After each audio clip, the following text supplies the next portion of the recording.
রাহমাতুল্লাহ। আলহামদুলিল্লাহি ওয়াহদা ওয়াসসালাতু ওয়াসসালামু আলা মান লা নাবিয়্যা বা'দা আম্মা বা'দ ফাউযু বিল্লাহি মিনাশ শাইতানির রাজীম বিসমিল্লাহির রহমানির রহিম। প্রশংসা আল্লাহ রাব্বুল আলামিনের প্রতি, যেই আল্লাহ রাব্বুল আলামিন মাগরিবের সলাত শেষে দুনিয়ার সকল ব্যস্ততা ভুলে সব কিছু থেকে ফারিগ হয়ে এই দিনই মজলিসে আসার মতো সময়, সুযোগ এবং শারীরিক সক্ষমতা দান করেছেন, ওই আল্লাহ রাব্বুল আলামিনের দরবারে শুকরিয়া জ্ঞাপন করি আলহামদুলিল্লাহ। দুরূদ ও সালাম বর্ষিত হোক সাইয়্যিদুল মুরসালিন রাহমাতুল লিল আলামিন, ওই মহামানব যাকে ঘিরে পৃথিবীতে এত আয়োজন, সেই নবী ও রাসূল মুহাম্মদুর রাসূলুল্লাহ সাল্লাল্লাহু আলাইহি ওয়াসাল্লামের উপর আমরা সংক্ষিপ্ত দুরূদ পাঠ করি সাল্লাল্লাহু আলাইহি ওয়াসাল্লাম। আস-সুন্নাহ পাঠাগার কর্তৃক আয়োজিত সাপ্তাহিক তালিমি বৈঠক। এই বৈঠকে আলোচনার জন্য যে বিষয়টি নির্ধারণ করা হয়েছে সে বিষয়টি হচ্ছে সলাতের গুরুত্ব ও তাৎপর্য। এই গুরুত্ব ও তাৎপর্যের উপরে সংক্ষিপ্ত আলোচনা করার চেষ্টা করব ইনশাআল্লাহ। ওয়ামা তাওফিকি ইল্লা বিল্লাহ। সম্মানিত হাজিরিন, কোনো ভূমিকা না করেই আমরা সরাসরি আলোচনায় প্রবেশ করি। আল্লাহ সুবহানাহু ওয়া তাআলা তার যাবতীয় ফরজ বিষয়সমূহ জিবরিল আলাইহি ওয়াসসালাতু ওয়াসসালাম মারফত নবী মুহাম্মদুর রাসূলুল্লাহ সাল্লাল্লাহু আলাইহি ওয়াসাল্লামের উপর ফরজ হয়েছে, কিন্তু সালাতের জন্য তাকে আল্লাহর নিকট নিয়ে যাওয়া হয়েছে, যেখানে আল্লাহ সুবহানাহু ওয়া তাআলা তার সঙ্গে কথোপকথন করেন এবং তার প্রতি 50 ওয়াক্ত সালাত ফরজ করেন। অতঃপর তা থেকে কমিয়ে 5 ওয়াক্ত সালাত বাকি রাখা হয়, যার নেকি 50 ওয়াক্তেরই সমান। আমর ইবনে আবাসা রাদিয়াল্লাহু তাআলা আনহু হতে বর্ণিত, তিনি বলেন, হে আল্লাহর নবী সাল্লাল্লাহু আলাইহি ওয়াসাল্লাম, ওযু সম্পর্কে বলুন। তিনি বলেন, তোমাদের কেউ যখন পানি সংগ্রহ করে, কুলি করে এবং নাকে পানি প্রবেশ করায়, অতঃপর নাক ঝাড়ে, নিশ্চয়ই তখন তার মুখমণ্ডল, মুখের ভেতরের ও নাকের ভিতরের গোনাসমূহ ঝরে যায়। অতঃপর সে যখন চেহারা ধৌত করে, যেরূপ আল্লাহ সুবহানাহু ওয়া তাআলা নির্দেশ করেছেন, তখন তার মুখমণ্ডলের পানির সাথে পাপগুলো দাড়ির কিনারা দিয়ে ঝরে যায়। অতঃপর সে যখন 2 হাত কনুই পর্যন্ত ধৌত করে, তখন তার 2 হাতের পাপ সমূহ আঙ্গুলের ধার দিয়ে পানির সাথে ঝরে যায়। অতঃপর যখন সে মাথা মাসহ করে, তখন তার মাথার পাপ সমূহ চুলের কিনারা দিয়ে ঝরে পড়ে। অবশেষে যখন সে 2 পা ধৌত করে 2 গিরা পর্যন্ত, তখন তার গুনাহসমূহ তার আঙ্গুল সমূহের কিনারা দিয়ে ঝরে যায়। অতঃপর সে যখন সলাতের জন্য দাঁড়ায় এবং আল্লাহর প্রশংসা করে ও গুণগান করে এবং তার মর্যাদা বর্ণনা করে, তিনি যেমন মর্যাদার অধিকারী, সেই সাথে নিজের অন্তরকে আল্লাহর জন্য নিবিষ্ট করে, তখন সে তার পাপ সমূহ হতে অনুরূপ মুক্ত হয়ে যায়, যেন তার মা তাকে সেদিন জন্ম দিয়েছে। সম্মানিত উপস্থিতি, এই আলোচনা থেকে আমরা কি বুঝলাম? সলাত এমন একটি ইবাদত যেই ইবাদত করার পূর্বে প্রস্তুতি নিতে হয়। পৃথিবীতে কোনো কাজ যে কোনো বিষয়, যে কোনো কাজ করতে গেলে তার আগে পূর্ব প্রস্তুতি নিতে হয়। সেই পূর্ব প্রস্তুতির ধারাবাহিকতায় সলাৎ আদায় করার আগে যেই প্রস্তুতি নিতে হয় সেই প্রস্তুতির নাম হচ্ছে পবিত্রতা। আর এই পবিত্রতা অর্জন করতে গেলেই কুলি করা, নাকে পানি দেয়া, মাথায় মাসো করা, মুখ ধৌত করা, হাত কনুই পর্যন্ত ধৌত করা, গিরা পায়ের টাকনু পর্যন্ত ধৌত করা, আরও অন্যান্য যে বিষয়গুলি ধৌত করার কথা এসেছে পবিত্রতা অর্জন করার জন্য, এই পবিত্রতা অর্জন করতে গিয়ে মানে সলাৎ আদায় করার আগে পূর্ব প্রস্তুতি হিসেবে যে অজু করা লাগে, সেই অজু করার কারণেই আল্লাহ সুবহানাহু ওয়া তাআলা আমার আপনার সব অঙ্গের পাপগুলি ধুয়ে দিচ্ছেন, মানে পবিত্র করে দিচ্ছেন। তো পূর্ব প্রস্তুতি নেয়ার কারণেই যদি আল্লাহ সুবহানাহু ওয়া তাআলা আমাদেরকে এই ধরনের ফজিলতের অধিকারী করেন, এই ধরনের বিনিময় আল্লাহ সুবহানাহু ওয়া তাআলা আমাকে আপনাকে দান করেন, তাহলে সালাত আদায় করলে আল্লাহ সুবহানাহু ওয়া তাআলা আমাকে আপনাকে কি দিতে পারেন। আসুন আমরা সামনের দিকে আগাই। আবু হুরায়রা রাদিয়াল্লাহু তাআলা আনহু ক্বালা রাসূলুল্লাহি সাল্লাল্লাহু আলাইহি ওয়াসাল্লাম, আবু হুরায়রা রাদিয়াল্লাহু তাআলা আনহু হতে বর্ণিত, রাসূলুল্লাহ সাল্লাল্লাহু আলাইহি ওয়াসাল্লাম বলছেন, তোমাদের বাড়ির সামনে দিয়ে প্রবাহিত নদীতে যদি দৈনিক 5 বার গোসল করা হয় তাহলে তার দেহে কোনো ময়লা থাকবে কি? আমরা বললাম, হে আল্লাহর রাসূল, না।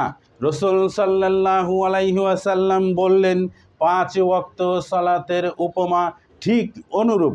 দেখেন, আপনি প্রতিদিন পবিত্রতা বা শরীরের দুর্গন্ধ বা জীবাণু যাই বলি না কেন তা থেকে মুক্ত হওয়ার জন্য 24 ঘন্টায় একবার গোসল করলেই নিজেকে সুষ্ঠ এবং পরিষ্কার পরিচ্ছন্ন মনে করি।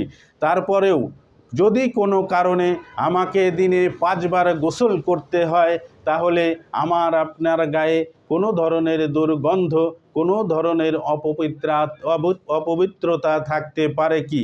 যদি না থাকে তাহলে সলাতের উপমা রাসূল সাল্লাল্লাহু আলাইহি ওয়াসাল্লাম এই জন্য এত সুন্দর করে আমার আপনার সামনে উপস্থাপন করেছেন। 5 বার গোসল করলে যদি কোনো মানুষের গায়ে কোনো ধরনের দুর্গন্ধ বা অপবিত্র থাকবে না, যার কারণে রাসূল সাল্লাল্লাহু আলাইহি ওয়াসাল্লাম উপমা হিসেবে এই জিনিসটা আমার আপনার সামনে উপস্থাপন করেছেন। তো আসুন সামনের দিকে আগাই। উকবা ইবনে আমের রাদিয়াল্লাহু তাআলা আনহু হতে বর্ণিত, রাসূল সাল্লাল্লাহু আলাইহি ওয়াসাল্লাম বলেন, তোমাদের প্রভু অত্যন্ত খুশি হন ওই ছাগলের রাখালের প্রতি যে পর্বত শিখরে দাঁড়িয়ে সালাতের জন্য আহ্বান করে, আল্লাহু আকবার, আল্লাহু আকবার, আল্লাহু আকবার, আল্লাহু আকবার। তিনি সালাতের জন্য, যখনই সালাতের ওয়াক্ত হয়েছে তখনই তিনি সালাতের জন্য আহ্বান করছেন এবং সালাতের পূর্ব প্রস্তুতি মানে পবিত্রতা অর্জন করার জন্য যেই অজু করতে হয় সেই অজু করছেন এবং তারপরে সালাত আদায় করছেন। তিনি এমন এক জায়গায় উপস্থিত যেই জায়গায় কোনো মানুষ নাই, যেই জায়গায় তাকে দেখার মতো কেউ নাই, তারপরেও তিনি একটা নির্দিষ্ট সময় সালাত আদায় করার জন্য আজান দিচ্ছেন এবং সালাত আদায় করছেন। কেন? তিনি জানেন যে এই দুনিয়ার পরেও একটা জগৎ আছে, আরেকটা কাল আছে, যেই সময় আল্লাহ সুবহানাহু ওয়া তাআলা যেই নির্দেশ দিয়েছেন সলাতের বিষয়, সেই নির্দেশ যদি অমান্য করি আল্লাহ সুবহানাহু ওয়া তাআলা আমাকে আপনাকে ধরবেন। এই ভয়কে অন্তরে পোষণ করে আল্লাহ রাব্বুল আলামিনের নির্দেশ মানার জন্য তিনি সলাত আদায় করছেন। যখনই তিনি সলাত আদায় করছেন এই অবস্থা দেখে আল্লাহ সুবহানাহু ওয়া তাআলা এত খুশি হচ্ছেন যে তিনি আরশে আজিম থেকে ফেরেশতাদের দিকে লক্ষ্য করে বলছেন, হে ফেরেশতারা, তোমরা ওই দুনিয়ার দিকে দৃষ্টি নিক্ষেপ করো যেখানে একজন লোক পর্বত শিখরে দাঁড়িয়ে, যেখানে কোনো মানুষ নেই, যেখানে কোনো জীবজন্তু নেই, তিনি আমাকে ভয় করছে। আমাকে না দেখে শুধু শুনেছে মাত্র, তাতেই সে বিশ্বাস করেছে, ঈমান এনেছে, জান্নাতের আশায়, জান্নাতের স্বাদ পাবার আশায় সে আমাকে ভয় করে অন্তরে খুজু নিয়ে সলাত আদায় করছে। হে ফেরেশতারা, তোমরা সাক্ষী থাকো, ওই লোক এবং তার পরবর্তী যে কোনো লোক এই রকম আমি আল্লাহ রাব্বুল আলামিনকে ভয় করে অন্তরে খুজু নিয়ে নির্দিষ্ট সময়ে সলাত আদায় করে সলাতের হেফাজত করবে, আমি আল্লাহ সুবহানাহু ওয়া তাআলা তাকে জান্নাতে প্রবেশ করাবো। সম্মানিত হাজিরিন, এই তো গেল জান্নাতের সুসংবাদের বিষয়। এই রকম বলতে থাকলে অনেকবার অনেক কিছু, অনেক হাদিস আপনাদের সামনে উপস্থাপন করা যাবে জান্নাতের সুসংবাদ হিসেবে। আসুন আমরা এখন জেনে নিই, যারা আল্লাহ রাব্বুল আলামিনের এই নির্দেশ সলাতকে উপেক্ষা করে, সলাতকে নির্দিষ্ট সময় আদায় না করে, সলাতের ব্যাপারে উদাসীন থাকে, সলাত থেকে ফিরে থাকে, তাদের জন্য আল্লাহ সুবহানাহু ওয়া তাআলা কি পুরস্কার রেখেছেন। বেনামাজিকে কবরে শাস্তি দেওয়া হবে, যেমন সহিহ বুখারীতে নবী সাল্লাল্লাহু আলাইহি ওয়াসাল্লাম এর এক স্বপ্নের বর্ণনা রয়েছে। তিনি চিত অবস্থায় শায়িত এক ব্যক্তির নিকট আসলেন। এমত অবস্থায় একটা পাথর হাতে দাঁড়িয়ে রয়েছে অন্য একজন। অতঃপর সে উক্ত পাথর নিয়ে তার শায়িত ব্যক্তির মাথায় আঘাত করছে, যার ফলে তার মাথা চূর্ণ বিচূর্ণ হয়ে যাচ্ছে। পাথরটি ছিটকে দূরে চলে যাচ্ছে। পুনরায় সে দৌড়ে গিয়ে পাথরটি নিয়ে ফিরে আসা মাত্রই উক্ত ব্যক্তির মাথা পূর্বের ন্যায় ঠিক হয়ে যাচ্ছে।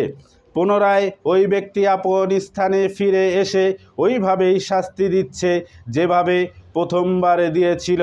নবী সাল্লাল্লাহু আলাইহি ওয়াসাল্লাম যখন ওই ব্যক্তির ব্যাপারে জিজ্ঞাসা করেন, তখন দুই ফেরেশতা তাকে অবহিত করেন যে এ তো ওই ব্যক্তি যে কোরআন পড়ত কিন্তু তার প্রতি আমল করত না এবং ফরজ সালাত সেরে ঘুমাতো। দেখুন কত বড় শাস্তি, শুধু এজন্যই যে বেনামাজি ফরজ সালাতকে মাথার বড় বোঝা মনে করত, তাই মাথায় পাথর মেরে মেরে শাস্তি দেওয়া হচ্ছে। এই আলোচনা বা এই হাদিস থেকে আমরা কি বুঝলাম? সহিহুল বুখারী থেকে রাসূল সাল্লাল্লাহু আলাইহি ওয়াসাল্লামের এক হাদিস পেশ করা হয়েছে এখানে, যেখানে বেনামাজির শাস্তির ব্যাপারে উল্লেখ করা হয়েছে। একজন ফেরেশতা পাথর হাতে দাঁড়িয়ে রয়েছে, তার মাথায় পাথর দিয়ে আঘাত করছে, যার ফলে তার মাথা চূর্ণ বিচূর্ণ হয়ে যাচ্ছে এবং ছিটকে পাথরটি দূরে চলে যাচ্ছে। ওইখান থেকে পুনরায় পাথর কুড়িয়ে এনে আবার তার মাথায় আঘাত করা হচ্ছে, যেইভাবে প্রথমবার তার মাথায় আঘাত করা হয়েছিল সেইভাবে পুনরায় আঘাত করা হচ্ছে। কেন? কারণ তিনি কোরআন জানতেন, কোরআন পড়তে জানতেন, কিন্তু তদ্রূপ আমল করতেন না এবং সলাতের ব্যাপারে ছিলেন উদাসীন। যথাসময় সলাত আদায় করতেন না, সলাতের জন্য গড়িমসি করতেন, সলাত ছেড়ে দিতেন, কখনো সলাত কাজা করতেন। এই রকম কারণে আল্লাহ সুবহানাহু ওয়া তাআলা তাকে এই ধরনের শাস্তি দিচ্ছেন। তো আসুন আমরা এই ধরনের অন্যায় থেকে বেঁচে থাকার চেষ্টা করি, যেন আল্লাহ সুবহানাহু ওয়া তাআলা আমাদের ওই জাহান্নামের ওই শাস্তি থেকে হেফাজত করেন। নির্দিষ্ট সময় সলাত আদায় করি। আসুন আমরা সামনের দিকে আগাই। যে ব্যক্তি সালাতের হেফাজত করল, সালাত তার জন্য কিয়ামতের দিন জ্যোতি, প্রমাণ ও নাজাতের ওসিলা হবে। আর যে সলাতের হেফাজত করল না তার জন্য কিয়ামতের দিন যা জ্যোতি প্রমাণ ও নাজাতের ওসিলা হবে না, বরঞ্চ তার হাসর হবে কারুন, ফেরাউন, হামান এবং উবাই ইবনে খালফের সঙ্গে। তাই আসুন আমরা দুনিয়ার সকল ব্যস্ততা ভুলে নির্দিষ্ট সময় সলাতকে আদায় করি, সলাতের হেফাজত করি, সলাতের যথাযথ হেফাজত করে নির্দিষ্ট সময়ে 5 ওয়াক্ত সলাত আদায় করে আমি আপনি জান্নাতের পথ সহজ ও সুন্দর করি। এই আলোচনা থেকে আমরা যেই জ্ঞান অর্জন করলাম, আল্লাহ সুবহানাহু ওয়া তাআলা এ থেকে জ্ঞান অর্জন করে বাস্তব জীবনে আমল করার তৌফিক দান করুন। সুবহানাকাল্লাহুম্মা ওয়া বিহামদিকা আশহাদু আল্লা ইলাহা ইল্লা আনতা আস্তাগফিরুকা ওয়া আতুবু ইলাইক। আসসালামু আলাইকুম ওয়া রাহমাতুল্লাহি ওয়া বারাকাতুহু। এটা ডিলিট করে পড়ো।